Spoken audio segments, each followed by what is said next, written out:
नमस्कार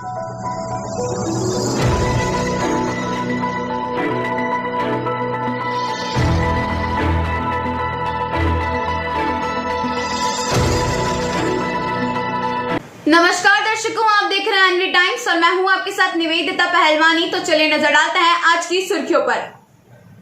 अखिल भारतीय विद्यार्थी परिषद द्वारा किया गया पीजी कॉलेज में जबरदस्त हंगामा। कहा गया कि पैसे लेकर की जा रही एनसीसी के छात्र छात्रा की भर्ती, शारीरिक मापदंड पूरा करने वालों को भी नहीं दिया जा रहा मौका। मंदसौर पीजी कॉलेज में प्रथम वर्ष के छात्र छात्राओं के लिए चलाई जा रही एनसीसी की भर्ती पर अखिल भारतीय विद्यार्थी परिषद ने धांधली का आरोप लगाया है और पैसे लेकर भर्ती करने की बात कही है।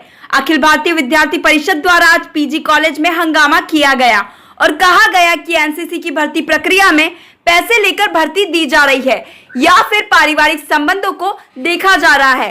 दरअसल बीते समय से एनसीसी की भर्ती प्रक्रिया चल रही है, किंतु एबीवीपी के अनुसार एनसीसी के कुछ लोग दौड़ के बीच में ही कुछ लड़कों को घुसाकर और उनके शारीरिक मापदंड को पूरा करवाकर उनकी भर्ती करवा रहे हैं।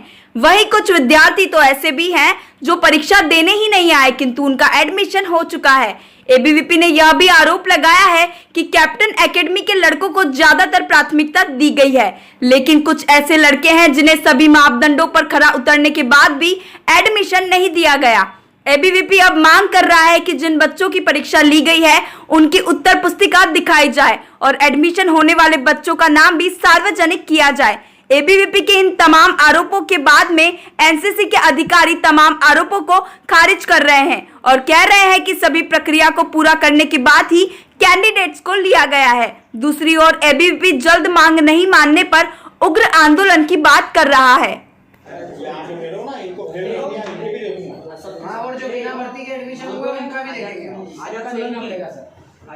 का विरोध किया जा रहा है कि जो एनसीसी की भर्ती होती है हर साल की तरह इस साल भी भर्ती हो रही थी।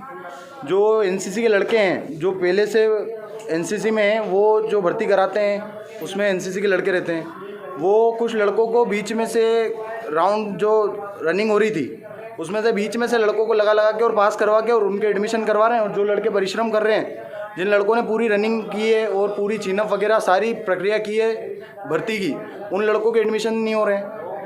तो हमारा तो सीधा यही आरोप है, या तो इन्होंने पैसा लेके और जो लड़के हैं उनसे एडमिशन करवाया है, उनका एडमिशन किया है, या फिर इनके कोई पारिवारिक संबंध होंगे उन लड़कों से जो उनके एडमिशन डायरेक्ट हो रहे हैं। और कोई लड़कियां तो कितनी लड़कियां ऐसी हैं जो एग्ज़ाम देने भी नहीं आई हैं, भर्ती देने भी नहीं आई हैं, उनके डायरेक्ट एडमिशन हो गए हैं। तो हमारा तो सीधा ऐसा इनके पारिवारिक संबंध होंगे या इन्होंने पैसे लिए होंगे उनसे। उन्होंने परिश्रम करके जो सारी चीनिंग वगैरह रनिंग सब पास करी है, उनका एडमिशन नहीं हुआ है। जो टेस्ट देके जो बच्चे पास हुए हैं उनको बोला गया है कि अगले दिन आप आना है। जब वो अगले दिन बच्चे आते हैं तो उनका एडमिशन नहीं बोलते हैं, यहाँ से मना कर देते हैं कि आपका नाम नहीं है। हम ग्राउंड में खड़े रह के, हमारे पास एक वीडियो है जिस वीडियो में इनके एनसीसी के लड़के जो हैं वो हाथ पकड़ के 5 राउंड हो रहे थे, तो 5 राउंड में से 2-3 राउंड हो गए थे। उसके बाद में तीसरे लड़के को वो हाथ पकड़ के और रनिंग करवाता है बीच में से साथ में, और उसका एडमिशन हो जाता है। नागौरे नाम की एक लड़की है जिसका एडमिशन हुआ है और वो जब भर्ती देने ही नहीं आई है तो उसका एडमिशन कैसे हो गया। हम बोल रहे हैं कैप्टन एकेडमी वालों के बहुत सारे लड़कों के एडमिशन हुए हैं, यहाँ पे ये मना कर रहे हैं। जो लड़के पास हुए हैं उनके आंसर शीट मंगाने के लिए तैयार नहीं है। तो हम तो साफ साफ आरोप लगा रहे हैं इन पे कि इन्होंने या तो फिर इन्होंने पैसे लेके एडमिशन करा है या लापरवाही हुई है एनसीसी में। और हम चाहते हैं कि इनका सबका एडमिशन हो, जिन्होंने परिश्रम करके जो पास हुए हैं इनका एडमिशन हो, इनके आंसर शीट मंगाए और देखे। जो फेल हुआ है उनका कोई बात नहीं, जो पास हुआ उनका एडमिशन होना चाहिए। ऐसे कितने लड़के हैं जिन लोगों को मतलब पास नहीं किया गया है? ऐसे कम से कम 5 से 10 लड़के हैं जिनका एडमिशन नहीं हुआ है, जो पास हुए हैं। तो हम इनसे चाहते हैं कि उनकी आंसर शीट मंगाए। हमने सोमवार तक का अल्टीमेटम दिया है इनको, अगर सोमवार तक आंसर शीट नहीं मंगाते हैं तो एबीवीपी उग्र आंदोलन को बाध्य होगी। नाम और पद आज की जब सिलेक्शन ट्रायल हो रहे थे उस समय आपके मीडिया के कर्मी भी वहाँ मौजूद थे, उन्होंने भी देखा बिल्कुल फेयर सिलेक्शन हुआ है। जिन बच्चों ने रनिंग निकाली है, जिन बच्चों ने चिनअप किया है, जिन बच्चों ने पुशअप किया है, जो मेडिकली फिट हैं, उन्हीं बच्चों का सिलेक्शन हुआ है। अब ये बिल्कुल फर्जी आरोप है कि साहब आपने बीच में से लड़कों को ले लिया या आपके रिलेशन वालों को ले लिया या आपने पैसे लेके इनका एडमिशन कर दिया। ये जितने भी लड़कों का एडमिशन हुआ है वो सब अभी भी बाहर बैठे हैं। आप हर एक का इंटरव्यू ले सकते हैं, उनके पेरेंट्स का इंटरव्यू ले सकते हैं। पैसे तो पेरेंट्स नहीं लाएंगे, आप उनके पेरेंट्स का इंटरव्यू ले सकते हैं कि उनने कोई भी पैसे की डिमांड करी है क्या। मतलब पेरेंट्स से पैसे लेके आए थे वो लोग? पेरेंट्स से आप पूछ लो उनके कि क्या उन्होंने पैसे लिए क्या इस नाम के, मैं ये कह रहा हूँ। सर सिलेक्शन होने के बाद एक फ़ोटो क्लिक किया जाता है, जो लोगों का सिलेक्शन होता है उसमें वो युवा भी है जिन लोगों को फेल कर दिया है। वो एक्चुअल में बाद में शामिल हो गए उनमें, जो सिलेक्टेड लड़के थे उसमें जो नॉन सिलेक्टेड लड़के आके बैठ गए और वो क्या फ़ोटो खींच लिया हमारा भी। तो प्रोटोकॉल में ऐसा आता ही नहीं सर, हैं? प्रोटोकॉल में तो होता ही नहीं ना ऐसा, जो सिलेक्शन होता है उन लोगों को ही मतलब फ़ोटो क्लिक होता है ना। नहीं, देखिए सिलेक्शन वालों का तो हम लास्ट में करते हैं फ़ोटो क्लिक, जब उनका रिटन एग्ज़ाम भी हो जाए, जब वो रिटर्न में भी पास हो जाए और सब कंप्लीट हो जाए उनका, कि आप इनसे केवल अपने को फॉर्म भरवाना है एनरोलमेंट का, तो जो आरोप है उस समय वो बिल्कुल गलत था। सर जब तक हमेशा हमारी अगस्त में भर्ती हो जाती है ना। कोविड महामारी की वजह से इस बार हम बहुत लेट हुए और इस कॉलेज एडमिशन प्रक्रिया को आगे बढ़ते हुए टाइम हो गया, लेकिन इसके बाद हमारे पास ऊपर से आदेश आया कि 5 नवंबर को आपके यहाँ भर्ती होगी। मंदसौर आने वाले सदस्यता अभियान को लेकर भारतीय किसान संघ द्वारा आयोजित हुई बैठक, प्रांतीय अध्यक्ष एवं मंत्री ने भी दी सहभागिता, राष्ट्रीय स्तर पर चलेगा सदस्यता अभियान। मंदसौर भारतीय किसान संघ द्वारा 20 और 21 नवंबर को चलाए जाने वाले सदस्यता अभियान को लेकर आज जिले की कार्यकारिणी की बैठक हुई। बैठक में प्रांतीय अध्यक्ष कमल सिंह आंजना और प्रांतीय मंत्री शांतिलाल शर्मा ने सहभागिता की और सदस्यता अभियान को लेकर चलाए जाने वाले मुद्दे पर चर्चा की। दरअसल संगठन द्वारा इसी माह की 20 और 21 नवंबर को अखिल भारतीय स्तर पर सदस्यता अभियान चलाया जाना है, जिसमें अधिक से अधिक किसानों को जोड़ने पर संगठन का जोर रहेगा। इसी को लेकर यह बैठक जिला स्तर पर आयोजित की गई थी, जिसमें तहसील के भी पदाधिकारी मौजूद रहे। किसान संघ के नेताओं ने बताया कि किसानों के साथ मंडियों में हो रही छल कपट और तुलाई में हो रहे भेदभाव को लेकर संगठन शुरू से ही किसानों के साथ खड़ा हुआ है और किसानों की समस्याओं से जुड़ी कई विभिन्न मांगों को उठाता हुआ आया है। संगठन के प्रांतीय मंत्री ने कहा कि किसान जहां पर भी परेशान है, वहां पर संगठन उन्हें मजबूत बनाने की दिशा में संघर्ष कर रहा है।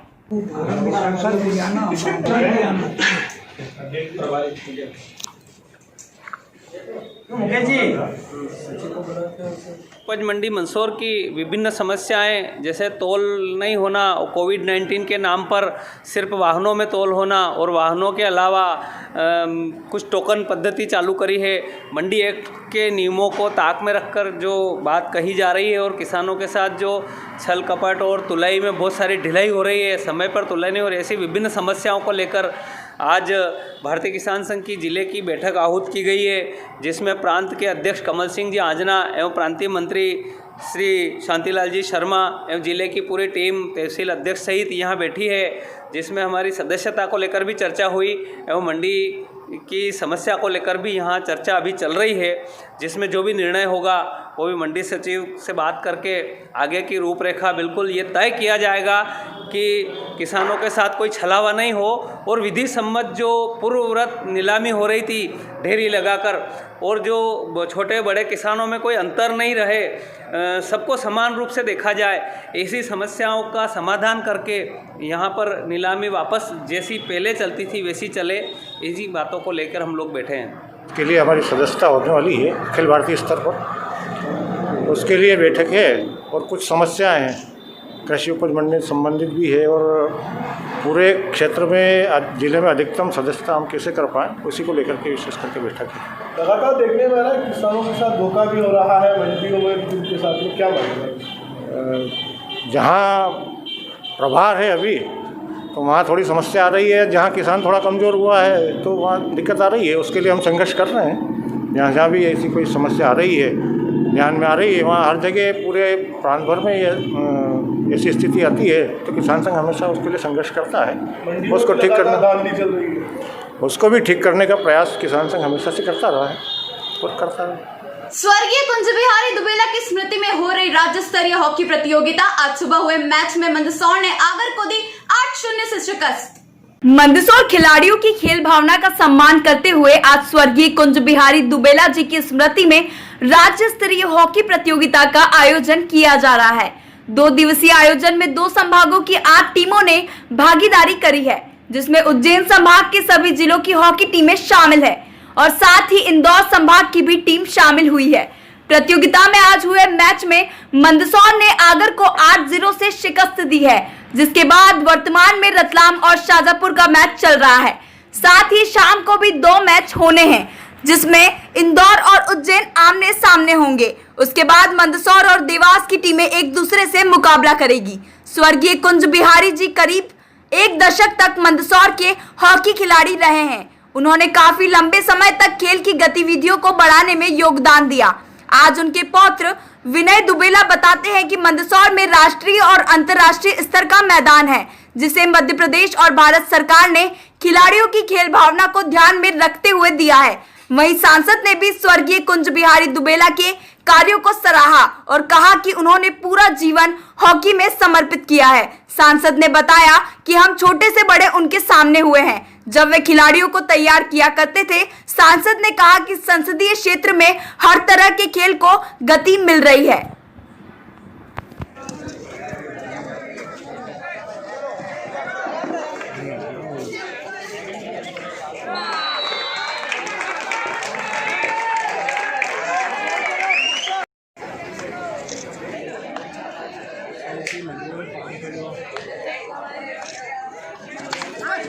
हॉकी प्रतियोगिता है जिसमें 8 जिलों की टीमों ने इसमें भाग ले रही है। उज्जैन संभाग के इसमें लगभग सारे ज़िले हैं और इसके अलावा एक इंदौर संभाग से इंदौर भी आया है, जिसमें अभी सुबह शेड्यूल में 2 मैच हैं। एक मैच हो चुका है जो आगर और मंदसौर का हुआ था, जिसमें मंदसौर 8-0 से जीती है। सेकंड मैच अभी रतलाम और शाजापुर का चल रहा है। इसके बाद शाम को 2 मैच है, एक इंदौर उज्जैन का है और एक मंदसौर और देवास का है। उसके बाद सुबह 2 मैच होंगे जो सेमीफाइनल होंगे और शाम को कल हार्डलाइन मतलब तीसरे स्थान के लिए और फाइनल जो है वो कल। दुबेला जी का पूरा जीवन हॉकी को समर्पित था और अगर सही मायने में हम कहें कि ये शहर हॉकी का शहर अगर बना है तो उसमें दुबेला जी का बहुत बड़ा योगदान है। हम जब छोटे से बड़े हुए हमने बच्चों के साथ दुबेला जी को बच्चे बनकर हॉकी के मैदानों पर देखा है और आज ये ग्राउंड जो शहर में क्षेत्र में प्रसिद्धि लिए खड़ा है, इस ग्राउंड पर ये मैच देखकर मैं बहुत उत्साहित हूँ और मैं आशा अपेक्षा करूँगा कि ये शहर हॉकी का शहर बने। मेरे संसदीय क्षेत्र में नीमच फुटबॉल को समर्पित है, भाटखेड़ी जैसा छोटा गांव राष्ट्रीय स्तर की कबड्डी को समर्पित है, नगरी मलखम्ब को समर्पित है और जावरा बास्केटबॉल को समर्पित है। मेरा ये शहर हॉकी को समर्पित शहर बन रहा है, इसलिए बहुत मन को अच्छा लग रहा है। धन्यवाद जी। दादाजी स्वर्गीय कुंज बिहारी दुबेला जी की स्मृति में राज्य स्तरीय हॉकी प्रतियोगिता का आज शुभारंभ हुआ है। मध्य प्रदेश के 8 जिलों की टीमों ने इस प्रतियोगिता में भाग लिया है। स्वर्गीय कुंज बिहारी दुबेला जी ने 1 दशक तक मंदसौर में खेल की गतिविधियों को बढ़ाने के लिए खूब परिश्रम किया और एक ही मात्र माध्यम था हमारे बीच में कि उनकी स्मृति को पुनः याद किया जाए। तो खेल भावना के माध्यम से, खेल के आयोजन कराने के माध्यम से हमने उनकी स्मृति में यह पहला राज्य स्तरीय हॉकी टूर्नामेंट आयोजित करना प्रारंभ किया है। किस तरह सुविधा मिली है यहाँ पर ग्राउंड में मंदसौर में? निश्चित रूप से नेशनल लेवल पर और वर्ल्ड लेवल पर जो ग्राउंड होते हैं तो निश्चित रूप से मध्य प्रदेश और भारत की सरकार ने मंदसौर में जो टर्फ ग्राउंड दिया है ये किसी भी स्थान पर हो नहीं सकता जो मंदसौर को उपलब्धि मिली है, जिसका पूरा फ़ायदा मंदसौर के खिलाड़ी उठाते हैं और उठाना के पीछे भी कहीं ना कहीं ये विषय है कि मंदसौर के बच्चे पूरे देश भर में खेलने में नाम रोशन कर रहे हैं। दिवाली का त्योहार करीब आते ही कॉलेज मैदान में शुरू हुआ फटाका बाजार। गोटी सिस्टम से आज हुआ दुकानों का आवंटन। एसोसिएशन अध्यक्ष बोले देवी देवता के चित्र वाले और विदेशी फटाकों पर रहेगा बैन, बात न माने जाने पर निरस्त किया जाएगा लाइसेंस। मंदसौर हर वर्ष की तरह इस वर्ष भी शहर के कॉलेज ग्राउंड पर पटाखा बाजार की तैयारियां शुरू हो चुकी है। आज नगर पालिका के कर्मचारियों के साथ में फटाखा एसोसिएशन के व्यापारियों ने गोटी सिस्टम से दुकानों का आवंटन करवाया। इस सिस्टम के बाद में व्यापारियों ने अपनी अपनी दुकानें लगाने की तैयारियां शुरू कर दी है। इस वर्ष पिछले वर्ष के मुकाबले 52 दुकानों के लाइसेंस ज्यादा आवंटित हुए हैं। पिछले वर्ष जहां 160 दुकानों के लाइसेंस आवंटित किए गए थे तो वहीं इस वर्ष 211 लाइसेंस का वितरण हुआ था, किंतु फटाखा एसोसिएशन को 204 दुकानों के ही रुपये प्राप्त हुए हैं। इसलिए एसोसिएशन द्वारा 204 दुकानों का निर्माण करवाया गया है। चूंकि 10 तारीख को मतगणना होना है, ऐसे में पीजी कॉलेज से श्रीकोल्ड मार्ग पूर्ण रूप से बंद रहेगा। यही कारण है कि कुछ व्यापारी जल्द दुकान लगाने से पीछे हट रहे हैं। वहीं फटाखा एसोसिएशन के अध्यक्ष का कहना है कि शासन के निर्देशानुसार इस बार चीनी फटाकों के रखने रहित बिक्री और पाबंदी लगाई गई है और देवी देवताओं की फटाकों पर भी बैन लगाया गया है, जिसके चलते अगर किसी भी दुकान पर ऐसे फटाके पाए जाते हैं तो उनके लाइसेंस निरस्ती की कार्यवाही की जाएगी। 48 नंबर 48 48 नंबर 24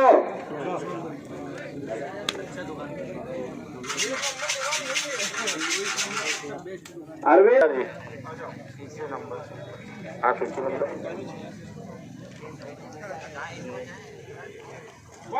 212 लाइसेंस आए थे निर्धारित सरकार द्वारा, प्रशासन द्वारा, पर 204 लोगों के ही हमारे को फटाका मार्केट एसोसिएशन को पेमेंट जमा हुआ है। तो 204 व्यापारियों का ही आज गोटी के माध्यम से आवंटित होगी दुकानें, जो कि गोटी एक डब्बे में डालकर उसको निकाला जा रहा है। ये त्यौहार हिंदू समाज का है, बहुत बड़ा त्यौहार है साल भर का, और हम लोग फटाका मार्केट एसोसिएशन ने निर्धारित किया इस बार कि अगर किसी भी व्यापारी के यहाँ, चाहे वो फटाका व्यापारी खुद क्यों ना हो, अगर उसके यहाँ देवी देवताओं के चित्रित करे हुए फ़ोटो या चाइना का संबंधित कोई फटाका मिलता है तो उसकी दुकान तुरंत रूप से बंद, लाइसेंस रद्द कर दिया जाए। पिछले साल 160 दुकानें थी, इस बार प्रशासन ने 211 लाइसेंस जारी करे हैं और 204 व्यक्तियों के अमाउंट हमारे पास जमा हुए हैं और 204 दुकानें हमने यहाँ बना ली है और 204 की गोटी यहाँ पर नगर पालिका के माध्यम से डाली जा रही है। पहले देखने में तो 210 दुकानें थी, 211 हुई, फिर अब 204 हो गई। नहीं, लाइसेंस में 211 ही लाइसेंस 211 ही है। 210 के उसने इशू किए थे लाइसेंस। एक लाइसेंस ग्रामीण का, मतलब मंदसौर का, वो ग्रामीण में चला गया था, उसने वापस करेक्शन करवा के उसमें अपना नाम वापस जुड़वा लिया और वो सूची की फोटो कापी नगर पालिका और मेरे पास पहुँच चुकी है ATM कार्यालय से। वो मंदसौर में ही दुकान है उसकी। कब से दुकान चालू हो जाएगी फटाके की और किस तरह सुरक्षा व्यवस्था की जाएगी? आज हमने यहाँ पर ये गोटी का सिस्टम चालू कर दिया है। 9 तारीख को यहाँ पर 9 तारीख को शाम को 5 बजे व्हीकल जोन हो जाएगा। सिटी कॉर्नर से लेके 10 तारीख तक चुनाव की मतगणना होगी, उससे दुकान प्रभावित होगी। पूजा बाजार उस दिन बंद रहेगा। बाकी दुकानें बन गई है और दुकानदार अपना माल लाकर अपना व्यवसाय शुरू कर सकता है। यहाँ के माध्यम से भगवान के चित्र वाले फटाके पे और विदेशी जो फटाके हैं, चाइना के फटाकों पर पूरी तरह प्रतिबंधित है। प्रशासनिक रूप से उसके ऊपर कार्रवाई की जाएगी और अगर यहाँ पर कोई दुकानदार इस प्रकार के फटाके बेचता है तो उसका लाइसेंस भी हम निरस्त करने की अपील करेंगे। आज के लिए सिर्फ इतना ही। कल फिर मुलाकात होगी NV टाइम्स पर हमारे साथ। तब तक के लिए नमस्कार।